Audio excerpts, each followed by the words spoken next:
1960 का दशक, जब प्यार करना आसान नहीं गुनाह था। कुशवाहा जाति के नौजवान को वैश्य समाज की बेटी से हो गया था प्यार। शादी का प्रस्ताव के साथ ही परिवारों में उठा था तूफान। जाति थी बनी सबसे बड़ी दीवार। राजनीति में रखा कदम और बन गए बिहार के सबसे पहले बैकवर्ड मुख्यमंत्री।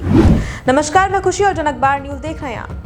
ये कहानी है उस दौर की जब प्यार करना बगावत माना जाता था। जाति दीवार बनकर इंसानों को बांटती थी और राजनीति में टिके रहने के लिए केवल सत्ता नहीं, साहस चाहिए होता था। ये कहानी है बिहार के उस मुख्यमंत्री की जो सिर्फ 5 दिन कुर्सी पर बैठा, लेकिन इतिहास में हमेशा के लिए दर्ज हो गया। ये कहानी वर्ष 1960 की है, जब भारत को आजाद हुए ज्यादा समय नहीं बीता था। देश लोकतंत्र सीख रहा था और समाज परंपराओं में जकड़ा हुआ था। इसी दौर में बिहार के खगड़िया जिले से आए एक नौजवान ने कॉलेज की दहलीज पर कदम रखा। उस नौजवान का नाम था सतीश प्रसाद कुशवाहा। जमींदार परिवार से ताल्लुक रखने वाले सतीश प्रसाद कुशवाहा पढ़ाई के लिए आरडीजे कॉलेज पहुंचे। कॉलेज का माहौल, नई सोच, नई दुनिया, और यहीं उनकी जिंदगी ने एक नया मोड़ लिया। कॉलेज के गलियारों में एक लड़की थी, सादगी से भरी, मेधावी, संस्कारी, नाम था ज्ञानकला।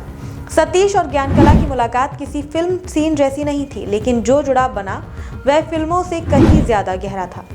धीरे धीरे दोस्ती हुई, फिर बातचीत बढ़ी और कब ये रिश्ता प्यार में बदल गया, दोनों को भी पता नहीं चला।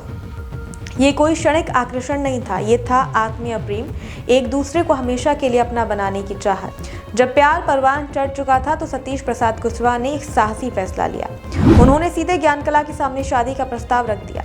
ज्ञानकला ने भी बिना किसी हिचक के हाँ कह दी, लेकिन असली कहानी यहीं से शुरू होती है। जैसे ही ये बात दोनों परिवारों तक पहुंची तो मानो तूफान आ गया। समस्या सिर्फ शादी की नहीं थी, समस्या थी जाति यानी कास्ट। सतीश कुशवाहा जाति से थे, जमींदार परिवार से आते थे, वहीं ज्ञानकला वैश्य परिवार की बेटी थी। उस दौर में ये रिश्ता सिर्फ नापसंद नहीं, अपराध माना जाता था।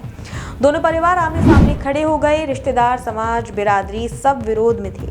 सतीश और ज्ञानकला के सामने सबसे कठिन सवाल था, प्यार या परिवार। बहुत सोचने के बाद दोनों ने फैसला लिया जो हर कोई नहीं ले पाता। उन्होंने तय किया, अगर एक को चुनना पड़े तो वह प्यार को चुनेंगे। परिणाम बेहद कठोर था, दोनों को उनकी रिश्तेदारी से बाहर कर दिया गया। परिवार ने नाता तोड़ लिया। सतीश और ज्ञानकला अकेले पड़ गए, न सामाजिक सहारा, न पारिवारिक सुरक्षा, लेकिन उनका हौसला नहीं टूटा और साथ साथ एक नया संघर्ष शुरू किया। यही संघर्ष बाद में बिहार की राजनीति को एक नया चेहरा देने वाला था।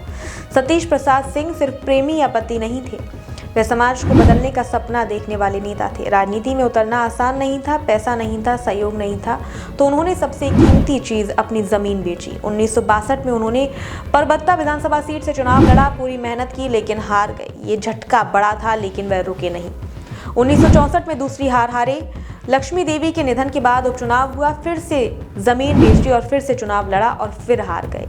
कोई और होता तो यही हार मान लेता, लेकिन सतीश प्रसाद सिंह अलग मिट्टी के बने थे। 1967 में पहली जीत के साथ इतिहास रचा। तीसरी बार उन्होंने चुनाव लड़ा। इस बार जनता ने उनके संघर्ष को पहचाना और वे जीत गए, पर किस्मत ने यहाँ भी एक बड़ा मोड़ रखा था। राजनीतिक समीकरण ऐसे बने कि सतीश प्रसाद कुशवाहा बिहार के छठे मुख्यमंत्री बने। मुख्यमंत्री बनने का सपना हर नेता देखता है, लेकिन सतीश प्रसाद कुशवाहा सिर्फ 5 दिन उस कुर्सी पर बैठ पाए। 5वें दिन उन्हें इस्तीफा देना पड़ा और इसी के साथ सबसे कम समय तक मुख्यमंत्री रहने वालों की सूची में उनका नाम जुड़ गया। कहते हैं काम समय से नहीं, नीयत से बड़ा होता है। सतीश प्रसाद कुशवाहा ने अपनी पहली ही कैबिनेट बैठक में एक ऐतिहासिक फैसला लिया। उस समय बिहार के किसान आलू राज्य से बिहार नहीं बेच सकते थे। उन्होंने इस प्रतिबंध को हटा दिया। इस फैसले से कुशवाहा समाज के किसानों को सीधा फायदा मिला, आर्थिक मजबूती आई और कुशवाहा समाज एक मजबूत वोट बैंक के रूप में उभरा। ये फैसला आज भी याद किया जाता है। सतीश प्रसाद कुशवाहा और ज्ञानकला सिर्फ पति पत्नी नहीं थे, वे संघर्ष का प्रतीक थे। बिहार की राजनीति में आज भी उन्हें एक मजबूत कपल के रूप में याद किया जाता है। ये कहानी है प्यार की, त्याग की, संघर्ष की और साहस की। सतीश प्रसाद सिंह 5 दिन के मुख्यमंत्री थे, लेकिन उनकी कहानी सदियों तक सुनाई जाएगी, क्योंकि कुछ लोग कुर्सी से नहीं, किरदार से इतिहास बनाते हैं।